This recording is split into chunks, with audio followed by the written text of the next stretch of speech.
and transparency. We're just dipping all over today. I'm going to share a screen here. Cheers if you are celebrating spring break.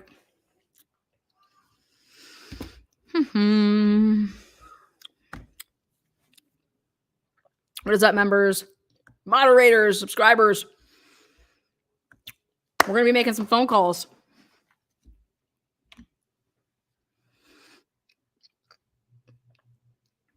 But first, I want to show you guys an article. The disappearance and death of Zach Marsh. On the night of December 20th, 2019, Zach Marsh, who was 19 years old, went missing in Clarksville, Tennessee.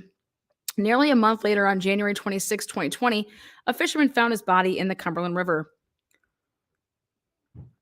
Zachary Zach Marsh was born on April 10th, 2000 in Fort Carson, Colorado. He was one of 5. In 2018, Zach graduated from high school and began working at the local Lowe's home improvement store as a lumber specialist. On December 20, 2019, around 5:15 p.m., Zach had a disagreement with his roommates, Brandon Chandler and Austin Murphy, regarding Zach being behind on his share of the rent. Following the argument, he left their shared residence on Peters Mill Road in Clarksville, Tennessee, supposedly to pawn his .22 caliber rifle. Around 5:30 p.m., Zach made a stop at Pro Vapor on Madison Street, as confirmed by both video surveillance and eyewitness reports. His subsequent whereabouts are unknown. However, approximately 4 hours later, around 9:30 p.m., video surveillance captured him at a gas station located at 204 White Bridge Park in Nashville, Tennessee. There, he purchased soda, snacks, and a USB cable. And according to the gas station clerk, he didn't exhibit any signs of distress. Again, what is up, guys? Welcome back to Truth and Transparency.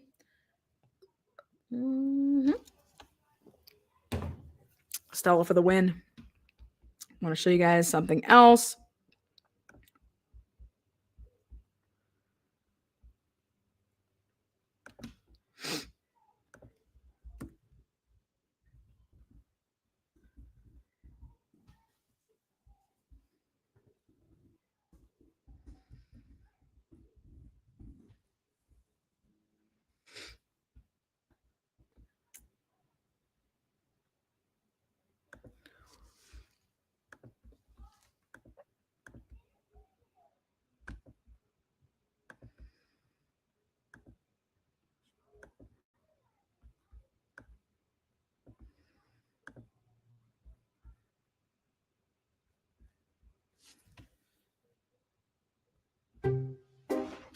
Oh, fuck's sake. You're hovering.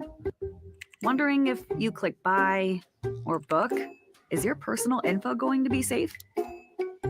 With all-in-one protection from McAfee Plus, it can be. So, however you connect online, your identity, privacy, and devices can be secure with worry-free protection for the whole family. Everything with McAfee Plus. We are also following breaking news out of Montgomery County. A body found in the Cumberland River near Clarksville is believed to be a teenager missing since December. News Channel 5's Sina Saleem is live at the Montgomery County Sheriff's Office. And Sina, what are investigators saying? Emily, the family of Zach Marsh may finally get some answers tonight. Investigators have confirmed that they recovered a body from the Cumberland River, and right now they believe it is Marsh. Now, this is a picture of Marsh. He was last seen on December 20th. His mom says he had some kind of argument with his roommates at his apartment and left. His car was found one day later in Montgomery County near the Cumberland River off Gerald Ridge Road. Montgomery County Sheriff's Office says today a fisherman called 911 just before noon after a body was found near Loch B South on the Cumberland River. That's about 5 miles from where Marsh's car was found. The body will be sent to the medical examiner's office for positive identification and to determine cause of death. Of course, we'll be following the latest developments on this story, and you can tune in tonight at 10 p.m. for the very latest. Reporting live in Clarksville. All right, you ready for this? This is from 2020, right? There has been no updates in this case. Nothing. 2020. Body in the water. Nothing. Sorry, we haven't got nothing for you.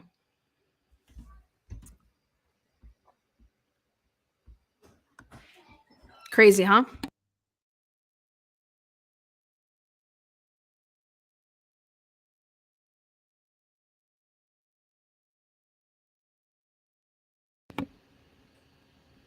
I think that's wild. I think this is wild. They found his car. And now we're going to go ahead and take a look at where this Jarrell Street is. So let's take a look here. I'm going to pull up good old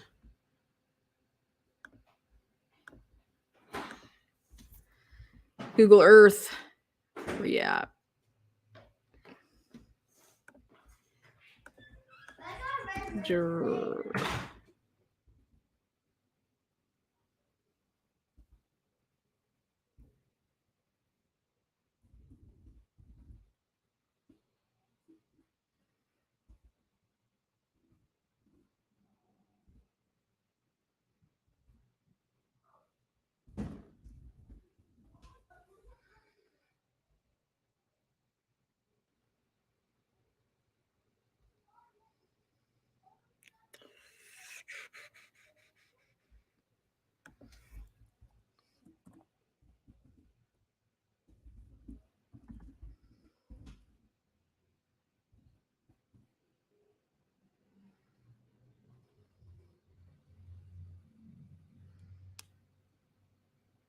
What the fuck? Ooh.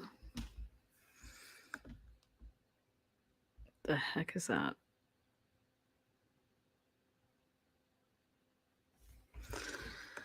That doesn't seem right.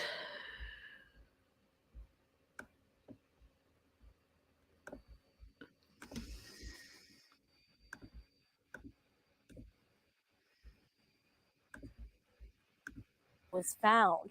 The body will be sent to the medical examiner's office for some answers tonight. Investigators have confirmed that they recovered a body from the Cumberland River, and right now they believe it is Marsh. Now, this is a picture of Marsh. He was last seen on December 20th.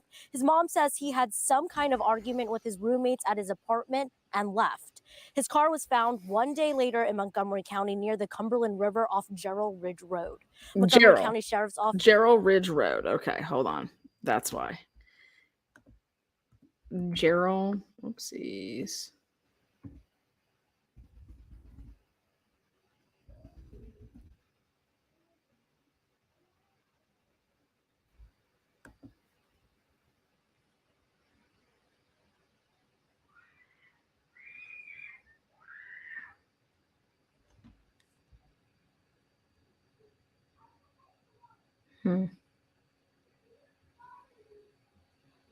The fuck?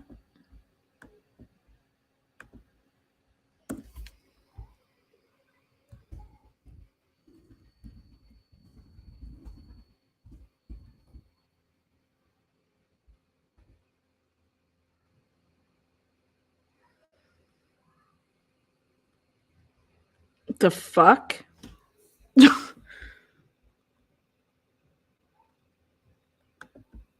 Wow, here we go. I'm going to show you guys something. Look at this. I'll back all the way out a little bit. This is Gerald Ridge Road. That's where his car was found. Cumberland River. Back out.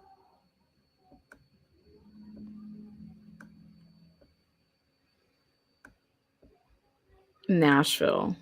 To the left.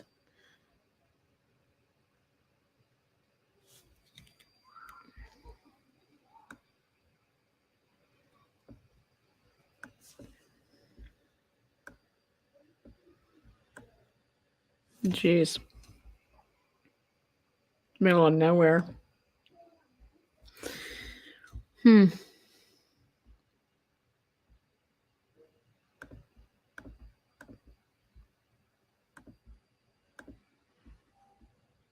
This says, today a fisherman called 911 just before noon after a body was found near Loch B South on the Cumberland River. That's about 5 miles from where Marsh's car was found. The body will be sent to the medical examiner's office for positive identification and to determine cause of death.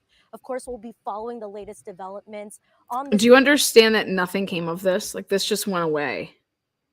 Like, there's like, go check this kid out. You can't find anything. There's like nothing. Absolutely nothing. Wild. Okay. Now we're gonna call Metro Nashville Police.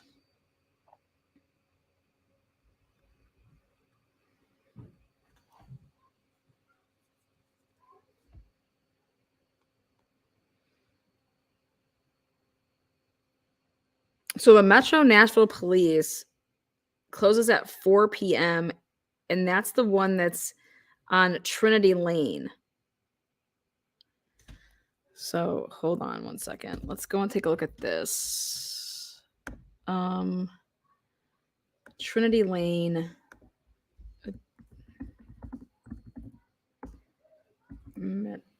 Metro. There we go. And I'm going to share that with you guys.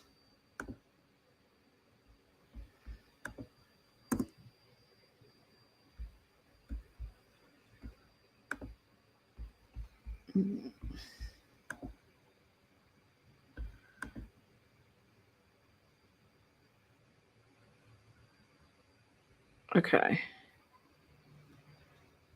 So this closes at 4 p.m.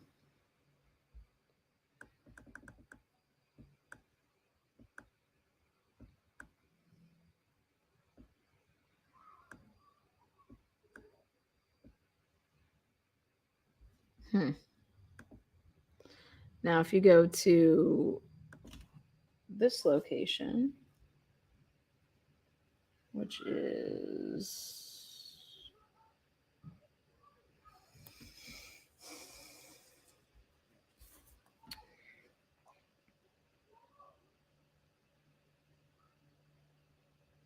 damn. There's one that closes at 5 p.m. Which one's this one? Harding. This is on the South Precinct. Where's the one that they went to, which is, oh God. They did veterans.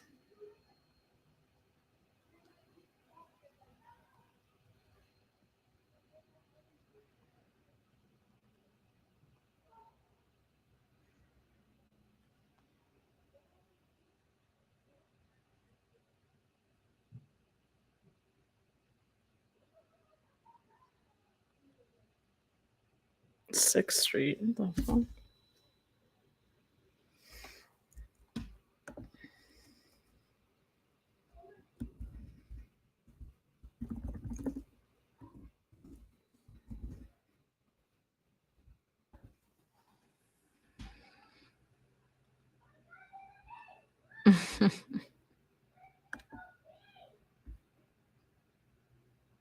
Damn.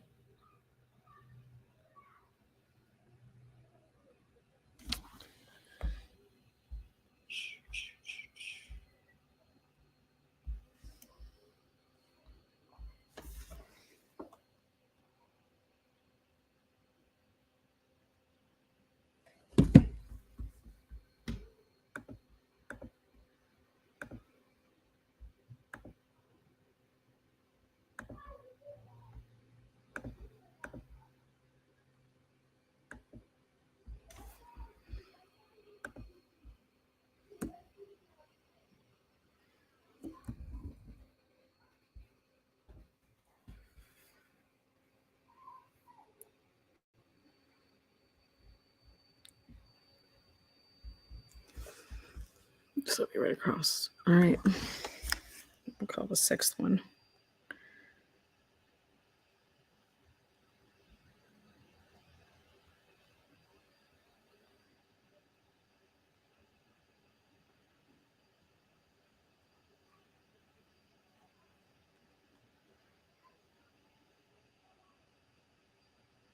You can't even call them.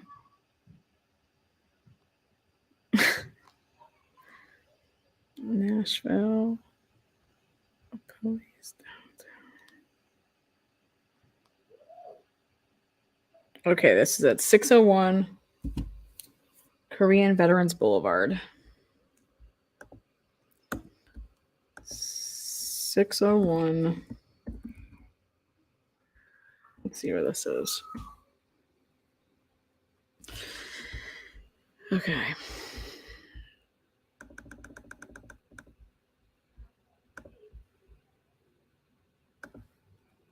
This is where they were. Korean Veterans Boulevard.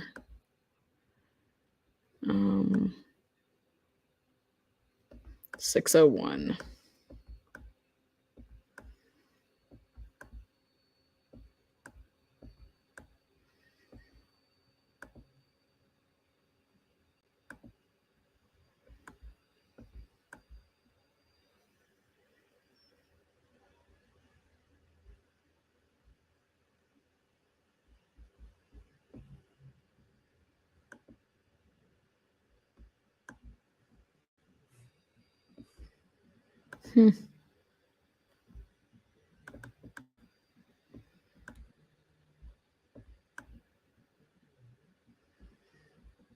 Central Police Precinct. Okay, so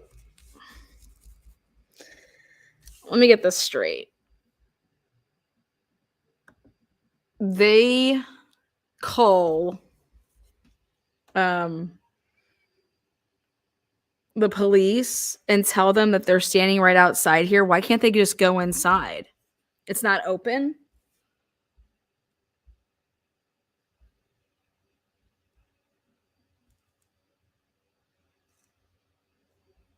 Let's find out.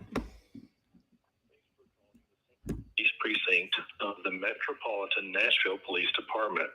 If you have a life-threatening emergency, please hang up and call 911. If you need a police officer to respond to your location, please press 1. If you need to speak to a detective regarding your case in the downtown area of Central Precinct, press 2. If you need a copy of a police report, please press 3. If you have any other questions, please press 0, and someone will help you. Our office is closed on weekends and Metro observed holidays. Thank you for calling the Central Police Precinct of the Metropolitan. Well, there you have it. They're closed on the weekends. Okay. So now we're going to call back because we're going to give them a police report number. And so how do we get this report? They may ask me if I'm a Nashville resident. Central Police Precinct of the Metropolitan Nashville Police Department. Thank you for calling the Central Records Division of the Metro Nashville Police Department. Our hours of operation are Monday through Friday, 7:30 a.m. to 4:30 p.m. Closed Saturday, Sunday, and Metro observed holidays. For further information, please visit our website at www.nashville.gov/police department under Administrative Services. If you wish to continue in English, press 1. The Central Records Division is here to serve the citizens of Nashville and Davidson County. All information covered under the Open Records Act TCA is available to all citizens. It may take up to 72 hours or longer for processing. If you need additional information not provided by this division, please contact the Metro Police Information Line at 615-862-7400. Please make your selection from the following menu. For location and directions, press 1. For types of reports and cost of reports, press 2. For information regarding dispositions and expungements, press 3. For information on updating reports, press 4. For information on mail-in requests, press 5. For information on submitting records requests by email, press 6. To speak to a records clerk, press 0. The Central Records Division. Record your message at the tone. When you are finished, hang up or press pound for more options. Yes, hi. I'm calling to get information on incident number 2024-0180-982. I have it as an incident occurring at 3/8/2024 at 2300 hours. And I'm inquiring on the longitude and latitude of this location. It does not have a long and lat. I have a description as highway, road, alley, and it was a police inquiry. It was a non-Hispanic, and the individual was 18 and over. Victim gender was male. Victim race white. And again, the primary key was 2024-018-0982_11. If you can give me a call back at your earliest convenience, again, Lana Oriana.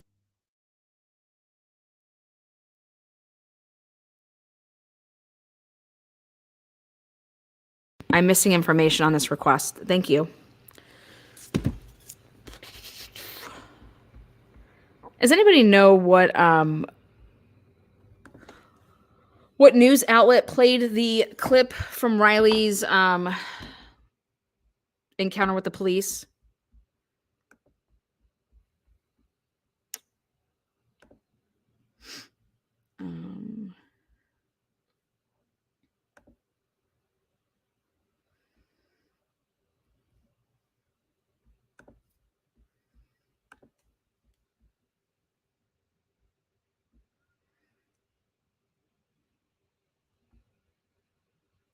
Let's go ahead and take a look at that. I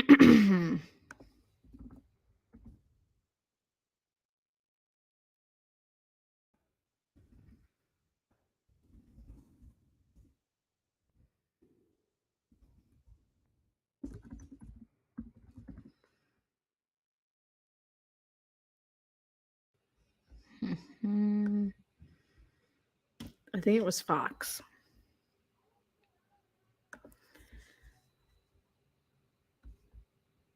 Let's see.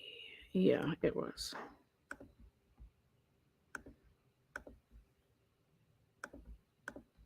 I think I found it.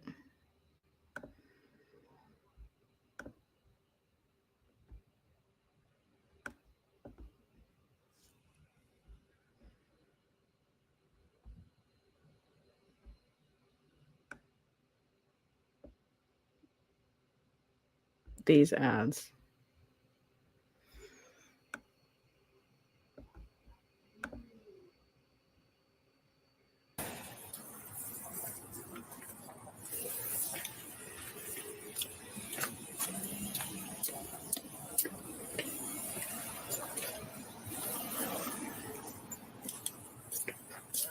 How you doing, sir?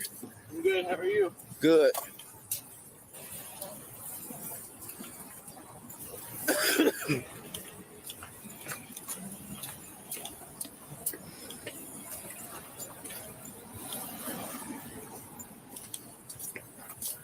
How you doing, sir? I'm good. How are you? Good.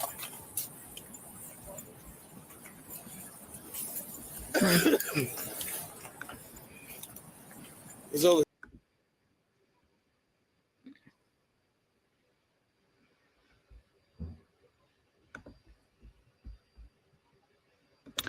All right, so the guy says, I'm over here on Gay Street near First Avenue when he starts his radio.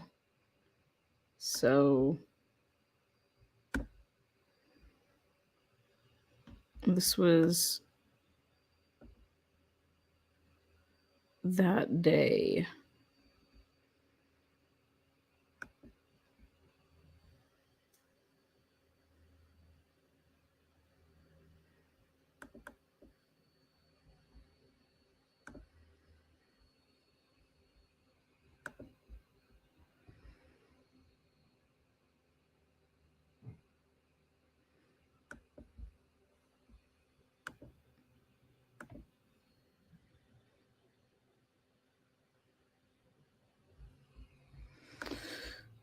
Let's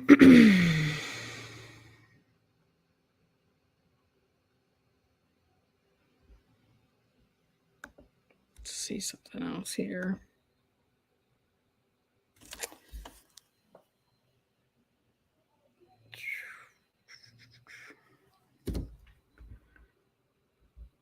I cannot believe that these police departments aren't open on the weekends. That's crazy to me.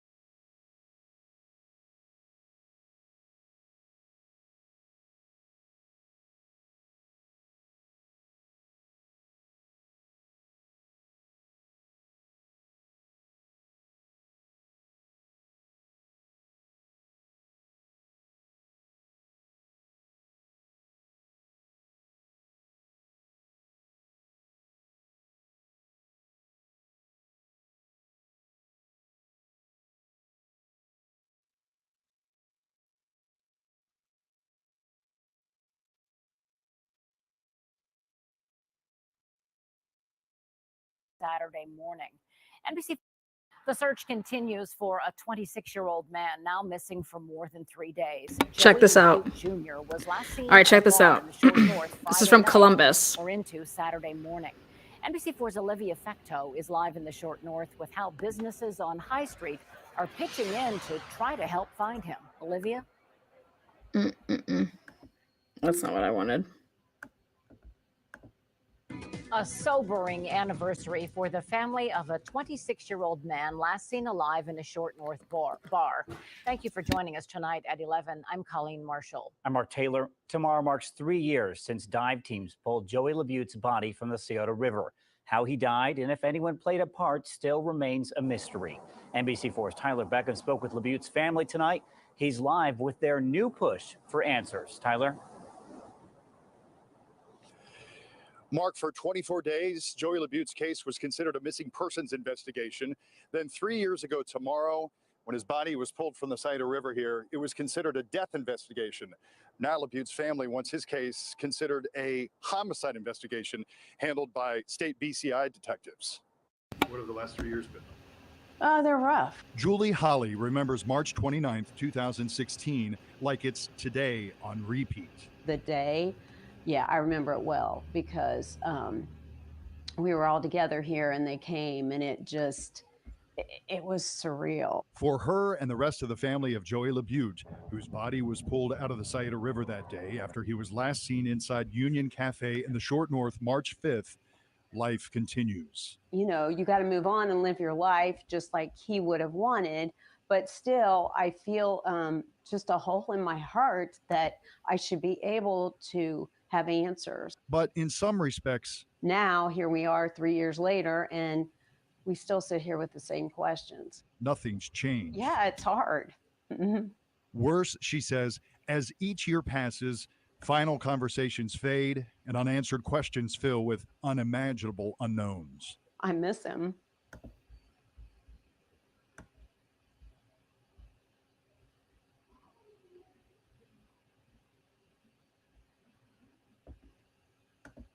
Columbus police are hoping that hours of surveillance video provides clues to what happened to a man who went missing this weekend.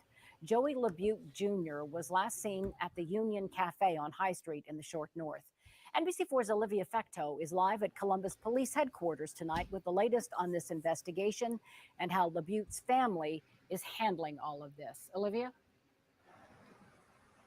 Colleen, detectives are looking through 12 hours worth of surveillance video from 14 different cameras inside the Union Cafe on High Street. In the meantime, Joey LaBute's family is putting up flyers like this. They're hoping that someone will know what happened to him that night. Days have been draining for Joey LaBute Jr.'s family, but today they walked the streets in the Italian Village, tucking flyers underneath windshield wipers and speaking to people walking by. The more area we saturate with the, putting his face out there, or, anybody anywhere might not live down here, but could have seen something. The 26-year-old was last seen at the Union Cafe on High Street in the Short North. Kind-hearted, very, he's social and has a lot of friends, very likable, but he's not on the bar scenes, if you want to say. His aunt, Julie Holly, says LaBute works full-time at Morgan Stanley and is a graduate of OSU.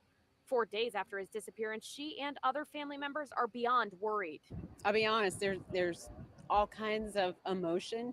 Today, we've been running on adrenaline. For now, they're relying on detectives to find clues from surveillance video while they distribute flyers all over. And no matter where they live, get them out there, you know. Wait till you guys see this. A month-long search for a missing Lakota grad comes to a devastating end. The Franklin County Coroner's Office does confirm to us that the body found in the Scioto River earlier this week is in fact 26-year-old Joey LaBute. Not on your sides, Brianna Harper explains how the death of this young man is impacting family members who live right here in the tri-state. Brianna? Well, Julie, Tanya, during high school, Joey LaBute and his family moved to Liberty Township, where his parents still call home. When Joey graduated from Lakota East High School in 2007 before moving to Columbus for college and then staying there to work. Now his family and friends here in the tri-state are mourning a loss that happened nearly 100 miles away. For the past several weeks, this has been the photo circulating on social media and on missing persons flyers posted around the Columbus area. That's where police say 26-year-old Joey LaBute was last seen on March 5th at a neighborhood bar and lounge hanging out with family and friends.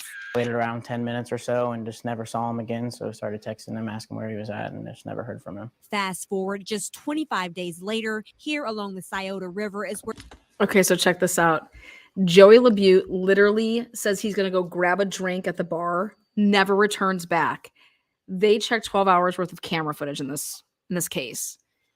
They could see him in the bar. They have different footage of him in the bar. They don't have him ever leaving the bar.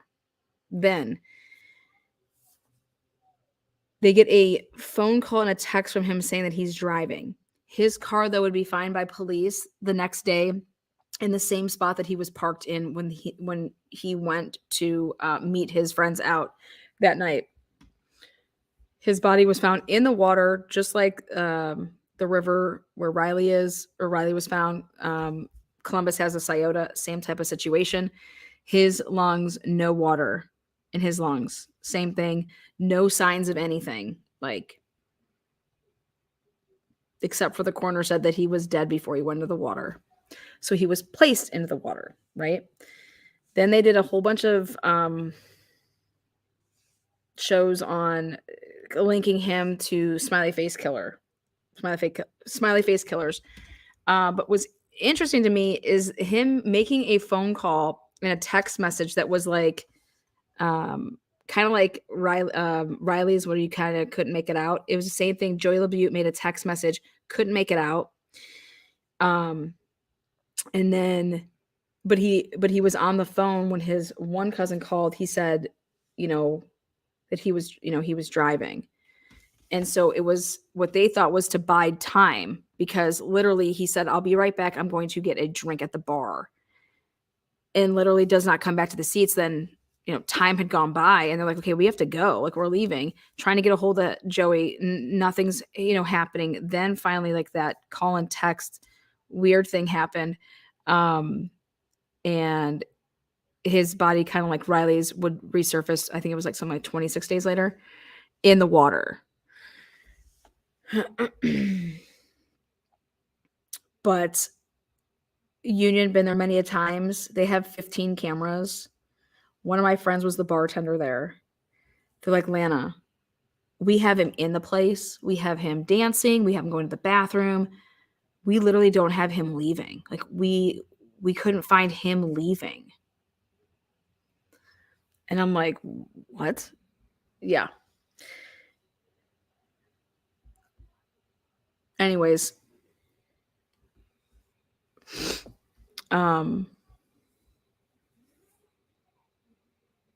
his parents fought to have certain things, have the police release more and more and more, and they wouldn't. They wanted the detective to release stuff, and they wouldn't. And to this day, Nothing has happened. And so back about in 2019, I did some deep diving on it just because I knew some of the people involved. And I found out some side information, but they had like they had the Arnold Classic in town that weekend, and everybody comes in from all over for the Arnold Classic, the Arnold Schwarzenegger Classic. And what we thought could have been like a human trafficking type thing, but then he shows up in the water, but they never released his toxicology. Wild. But then some of the bartenders were talking, and they had a bar that they had a speakeasy underneath, and people would bring back like young, hot looking dudes and telling them to like hook up with like these older dudes. It was wild, the shit people I was talking to. I was like, what the fuck? Yeah. Because where the area that he was in was like Union's a gay bar. But like everybody goes there. I mean, Columbus is really, you know, they don't even label stuff like that anymore. Very rarely. It's just like you go wherever the fuck you want. Columbus is really it's not conservative. It's actually a great place. But this was unreal when they talked about Riley and his weird text, because I was like, holy shit, that's what that happened like in the Joey LaBute case. But then the water, almost the amount of time.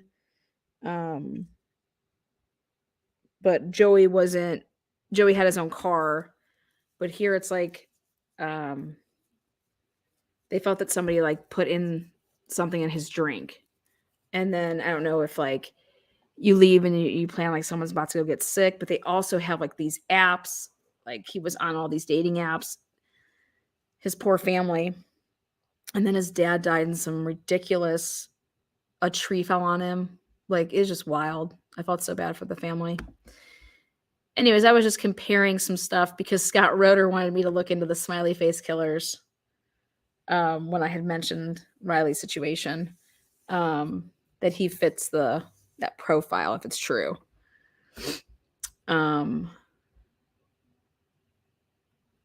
But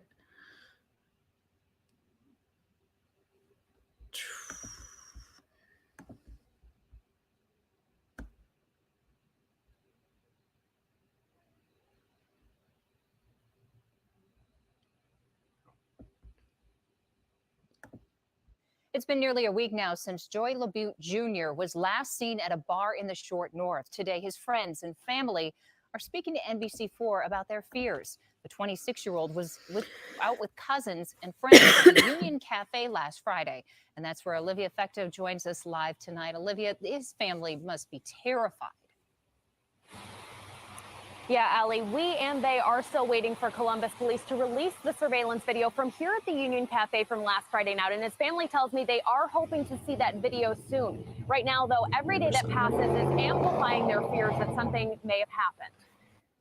I just want him to come home. Through the years, Stacy Regal says her cousin Joey LaBute Jr. has been like a brother.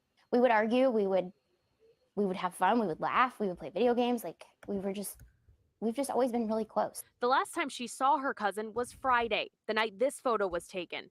Regal says she was out with her husband, LaBute, and others in the Short North. He was really happy when we got there, and we just had a good time. Like, we were singing and dancing, and the next thing I knew, we were trying to get a hold of him and couldn't. His disappearance has left family members and friends confused and fearing the worst. You don't want to go there, but we just don't have a lot of answers. His half-brother Patrick says Joey is a gentle, easygoing person.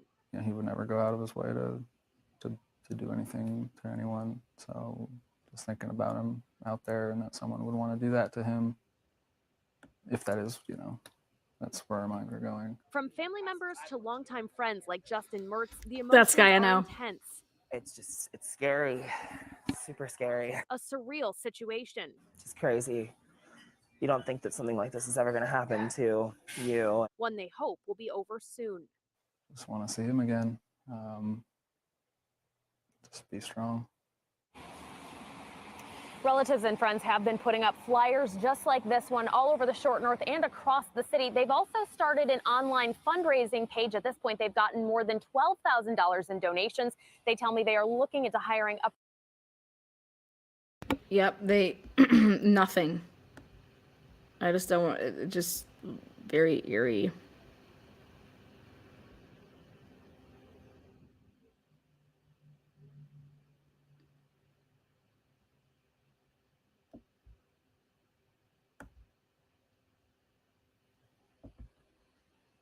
But the coroner said that he was alive, or he was dead before he went into the water, and that just reminded me of everything that we're dealing with Riley. And I'm just like, that's. They're gonna have to stay in the line. They're gonna have to stay in the limelight.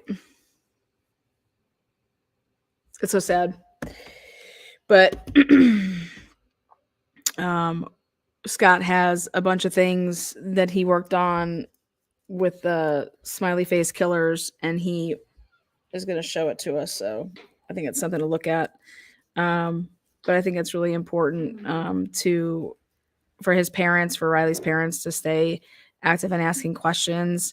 And what's interesting is it's like, Riley's family was 100 miles away, so they weren't, you're not able to be pounding down on the detective's door every day.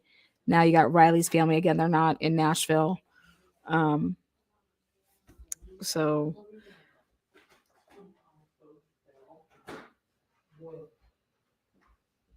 yeah, sad.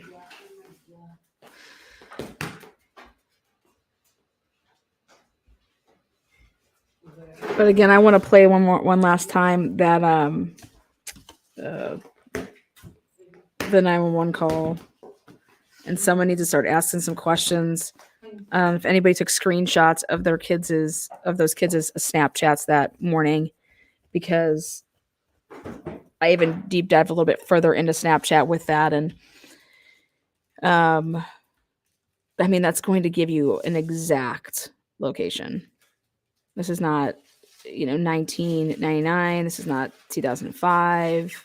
This is even 2020, 2018. This is 2024. And they would have been able to pinpoint exactly where he was last if he was sharing locations. So, my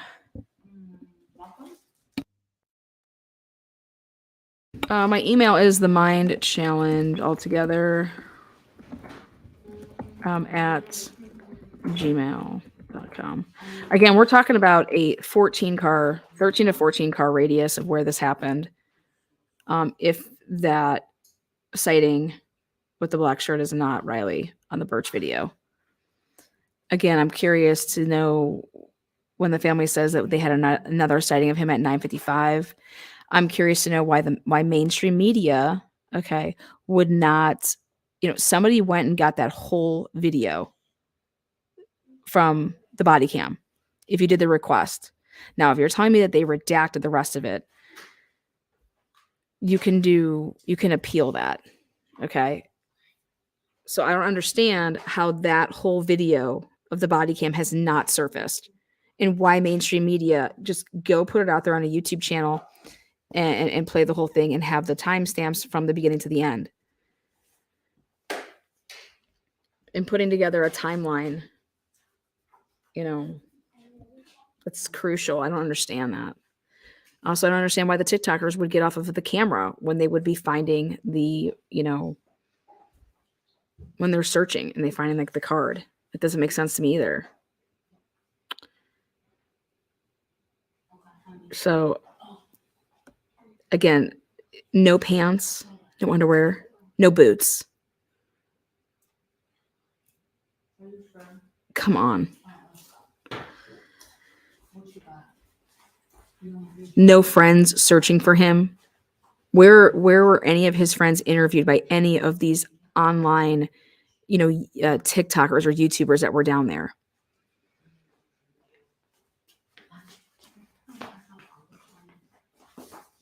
sharing their screenshot of the snapshot that they got of where Riley's last location is. Nothing.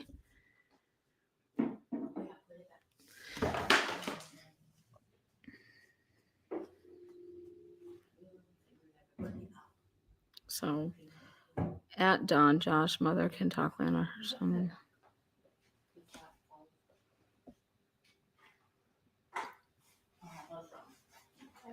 Yeah, it's just super sad.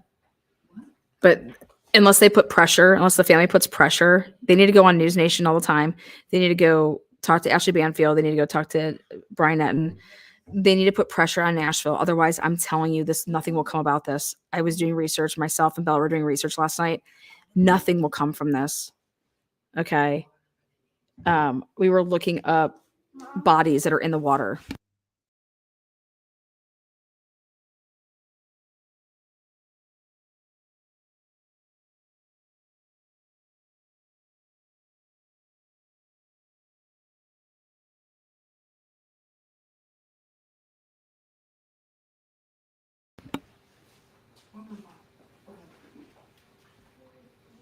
There are some YouTube people putting that. Yeah, nobody has to be putting themselves in anything. That's where it's just like you give people a platform to talk. You don't insert. And so if anybody out there knows anybody from the family or these friends that were there, or who's the girl that did the last texting with him, I mean, how has nobody been able to track down any of these people to like get an interview with or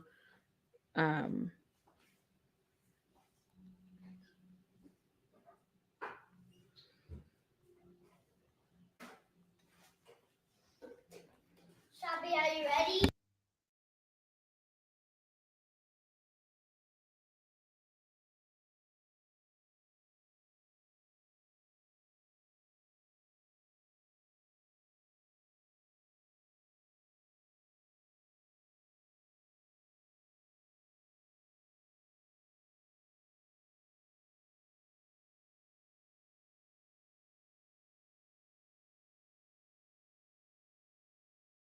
Okay, so write down Springfield, Missouri, KOLR 10 investigates. So we're going to try to contact them. KOLR investigates 10.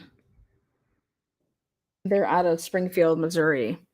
They obtained the 911 call from Nashville Police. So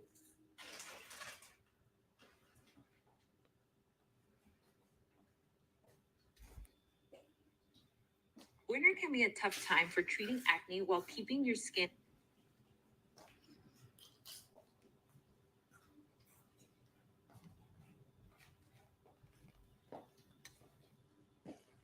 hydrated.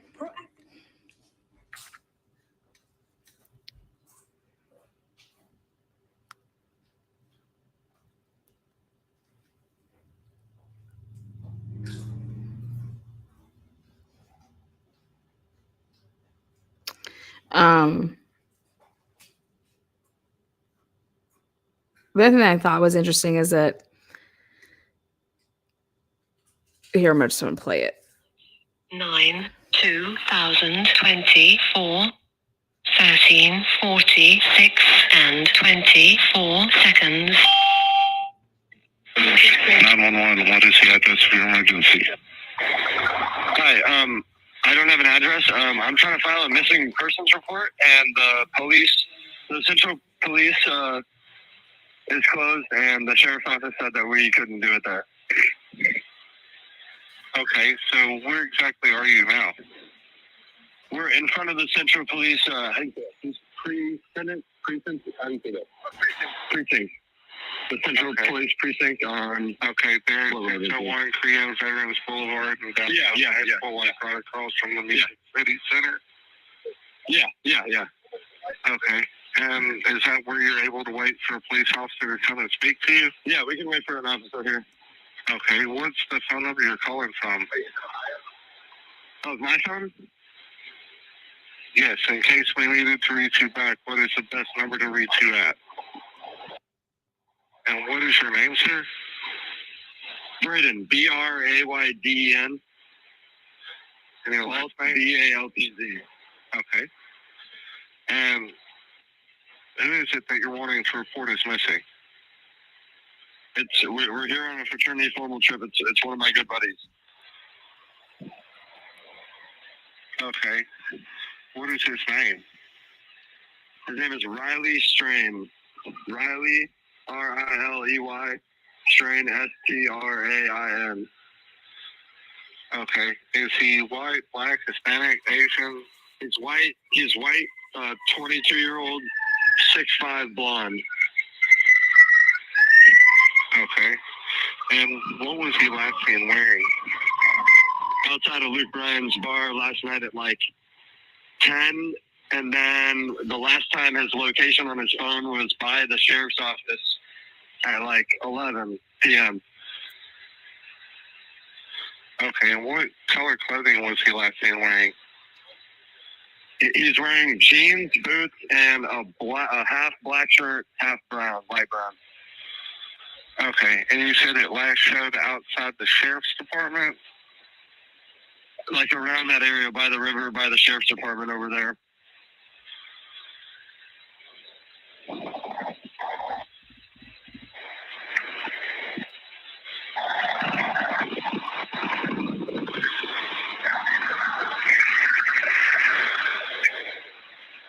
Okay. Does he have any life-sustaining medications or disabilities? No.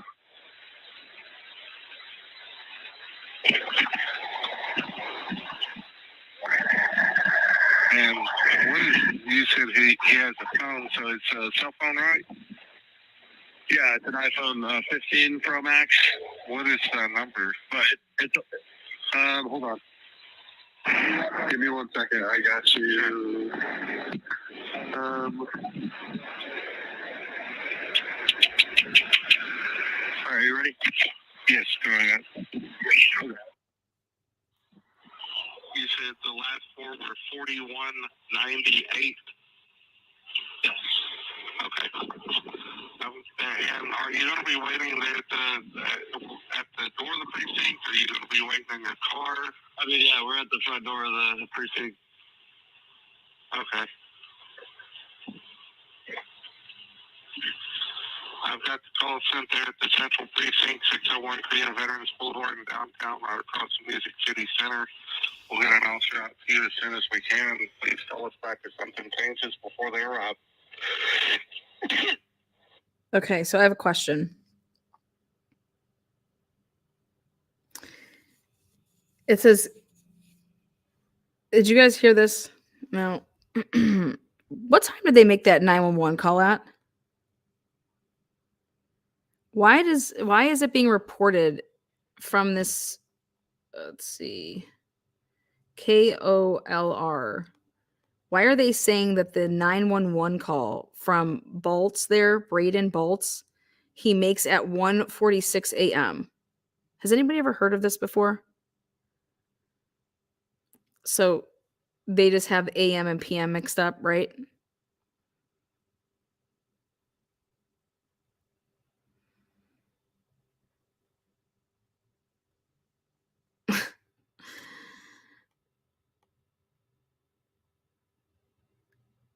Yeah.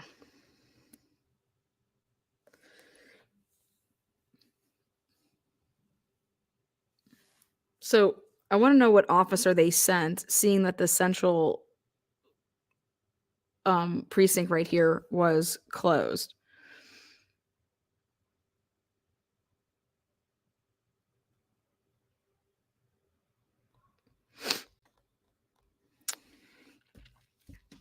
Interesting, huh?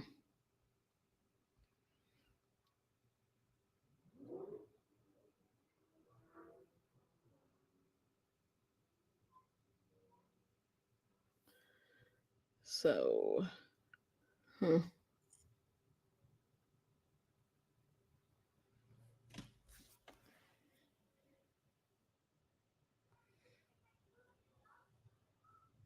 we're going to try to look all that we can. I mean, I can't imagine that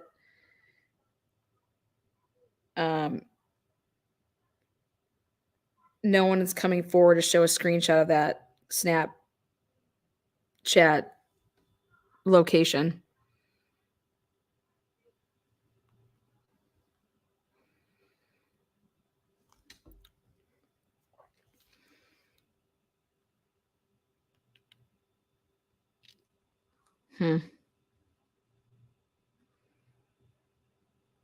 They work security at bars and impersonate police officers and are in charge of security footage, etc. Fake cops are. Oh, I haven't seen anything like that, so we're not going to spread misinformation. You can email me with anything like that, proving any of that. But again, I implore you guys to find out who obtained the police body cam, because the first I ever heard of it was in the first ever interview that the police did in this case, where it was a onlooker, somebody that was there, as a media or in some type of capacity, asking the police about that.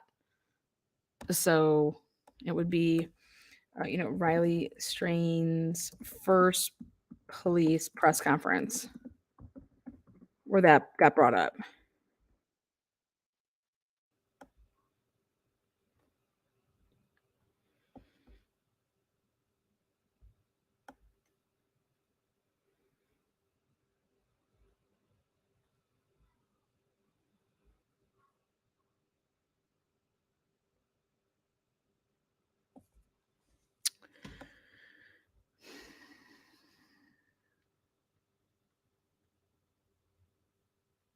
Here it is, 13 days ago.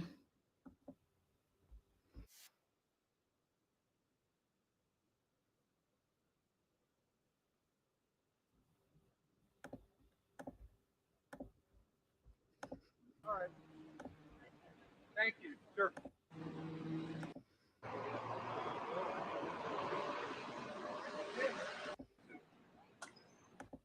A sonar-equipped boat.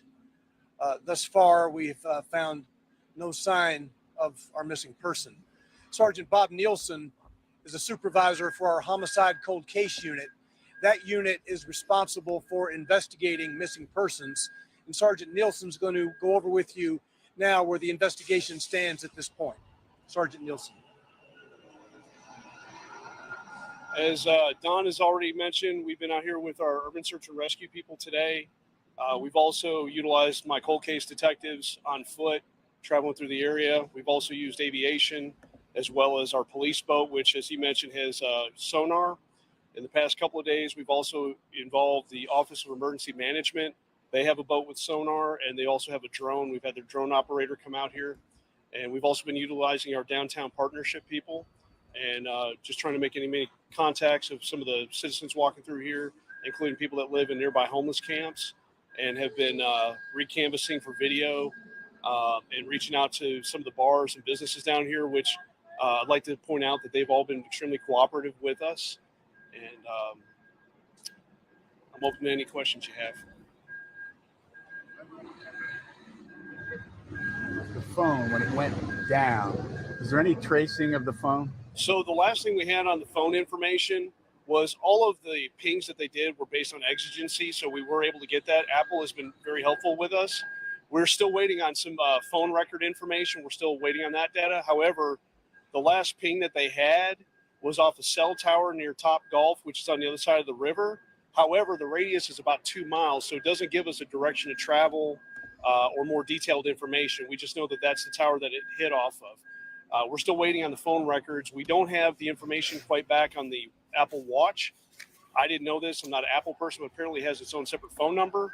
So that's one of the things that we're also waiting on is data from that as well. It doesn't tell us exactly why they went down. There could be a variable number of reasons of why both of those went down, from we don't know how long he had them charged to, turned them off. I mean, any number of things. But the data right now, the rest of it, is phone records and so forth, we're still waiting on.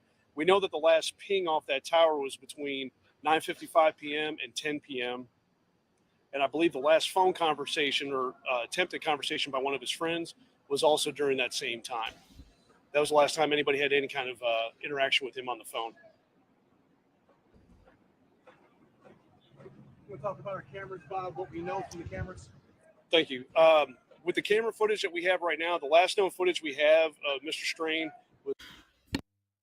So you're gonna sit here and tell me that during the time of because you have to go back and look at this, what he's coughing up here, he was on the phone with somebody when he basically went missing.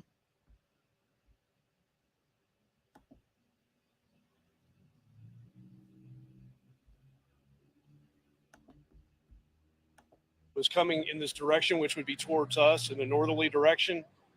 It caught him between the James Robertson Bridge and Woodland Street Bridge traveling this way. He was on foot. There was nobody else around him that we can see. We do have some cameras on the back of our Birch building, which is our courthouse here. What the hell is he talking about? We can't see anybody around him. Okay, now think about this. Think about this. Whatever video you're talking about, you can't see anybody around him. There's a fucking cop right around him. There's a police officer right around him. You would have already had this. Remember? They would have already had this. We can't see anybody around him. What are you talking about? Like, I get like not right next to him, maybe, but like there was a bunch of people in that area. And I say a bunch of people, like a handful.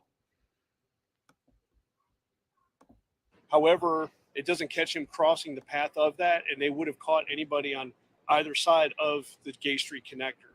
So at this point, we're kind of back canvassing, if you will, going back possible route he may have taken from Broadway up 3rd, down towards Church Street, down in this direction to look for any other cameras we may have missed, as well as look for any other potential employees at some of these businesses that we can talk to that may not have been here past few days, but might have been here Friday night. So we're still going back and looking for more cameras and more witnesses.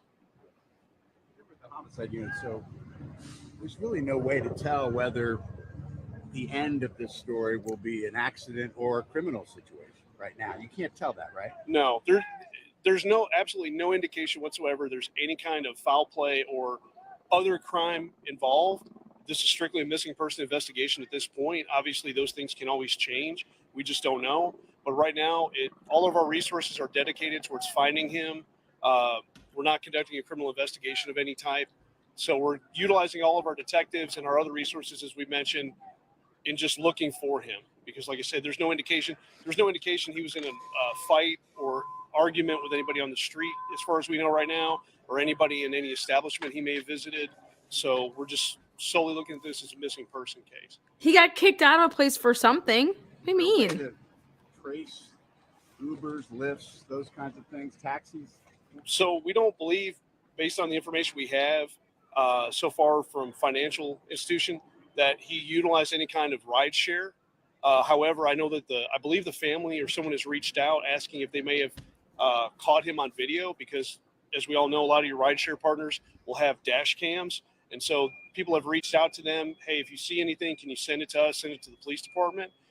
But we have not seen any evidence that he would have used that. All the footage that we have so far, he was walking. So there's no indication that he got into a vehicle, whether a cab or a rideshare.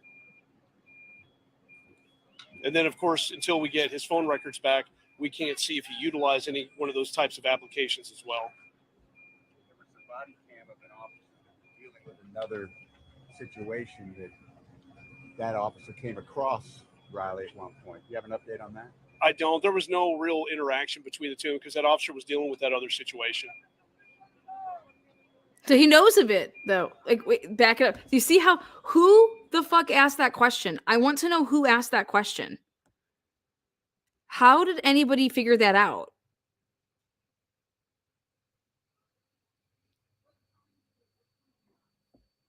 Listen to this question.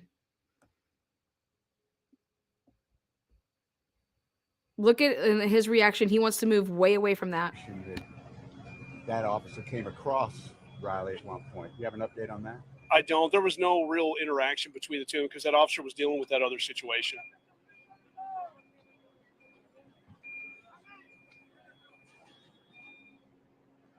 Everybody good? Any other questions? Would you mind just going back over what you did? Oh, yeah. So, I mean, that's just wild to me. How in the world did that person find that out? All right, guys, go take a look back at it. But this was back, and I remember this, and I was like, how did they know this? How did this person know this? no real interaction. You know, he was dealing with something else. But yet then they said that he stayed at that, you know, he was staying over there for 45 minutes. Again, one more time here.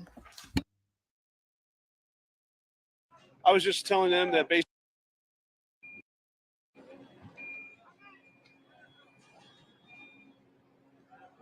Good. Any other questions? No. There was some body cam of an officer dealing with another situation that officer came across Riley at one point. Do you have an update on that? I don't. There was no real interaction between the two because that officer was dealing with that other situation.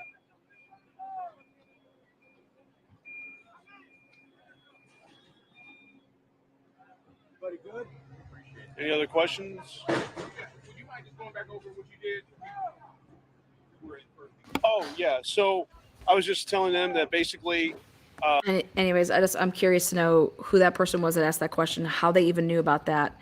And that's where I'm going to end this. Until next time, join me tonight if you can. Myself, Bella, we are throwing with our mods a murder mystery night.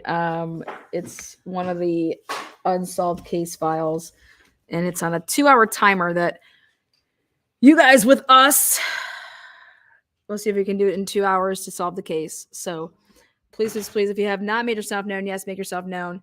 But again, that interview was done, oh boy. What was the date on that again? 13 days ago to be exact, March 14th. So March 14th, he had already known about it. He knew that it existed and and they didn't surface it. So I wonder if they told the family and then somehow that got out. And then one of the people were like, here, ask about this because they're being very vague. But I mean, how is that not relevant? Like, you guys understand that that's right when he went missing. It's right when he went missing. And now you're telling me that he was on the phone oh boy. Come on, man. So anyways, see you guys soon. Again, mic drop, make sure that you tune in 9:30 tonight. We have a 2-hour game. Hector Projector, myself, Bella. We have to solve the case. Let's see if we can do it with all of your guys' help. Again.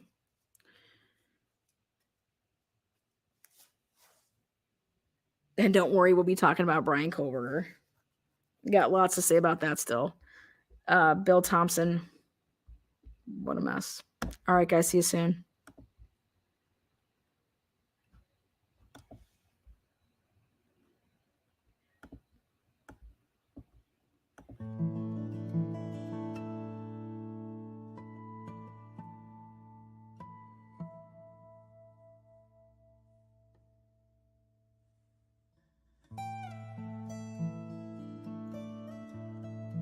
Today is not a day to celebrate.